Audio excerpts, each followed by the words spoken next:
এই ছবির ভিতরে হাজারো স্টুডেন্ট বা লাখ লক্ষ স্টুডেন্টের একটা ক্ষোভ আছে, তার যেভাবে রক্তাক্তভাবে স্থাপন করা হয়েছে বা জুতার মালাগুলো পরানো হয়েছে, এর মাধ্যমে বোঝা যায় যে মানুষের যে কী পরিমাণ তীব্র ক্ষোভ বা স্টুডেন্টের যে ক্ষোভ সেটা সম্পূর্ণভাবে প্রকাশিত হয়েছে ছবির মাধ্যমে।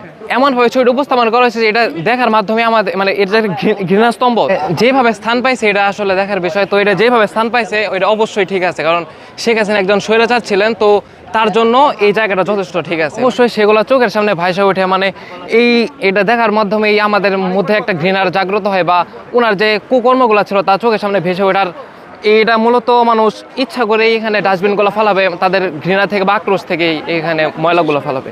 তিনি যে গণহত্যাগুলো চালিয়েছেন বা গণহত্যা চালানোর যে পারমিশন দিয়েছেন, এগুলো আমাদের চোখের সামনে ভেসে ওঠে। জুলাইয়ের সময় আমাদের যে এত ভাই মারা গেছেন, কিভাবে চোখের সামনে মারা হয়েছে তা তো আমরা সবাই দেখছি, ভিডিওর মাধ্যমে সব প্রকাশিত হয়েছে। তো এই ছবিটা দেখার মাধ্যমে সেই ঘৃণা বা তার ঘৃণ্য কাজগুলো আমাদের চোখের সামনে ফুটে ওঠে। তো আমারও সেম এটাই ফুটে উঠছে, এর জন্য আমি এটার একটা ছবি নিচ্ছিলাম আর কি।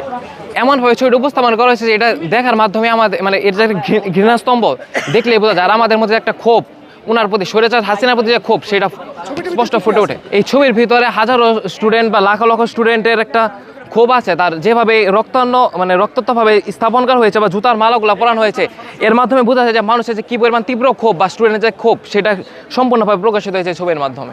তার সম্মান সে যেইভাবে করছে ওইভাবে করছে, ওই হিসাবে মনে হয় হয়তো এখানে জনগণ তার ডাস্টবিন বানাইছে।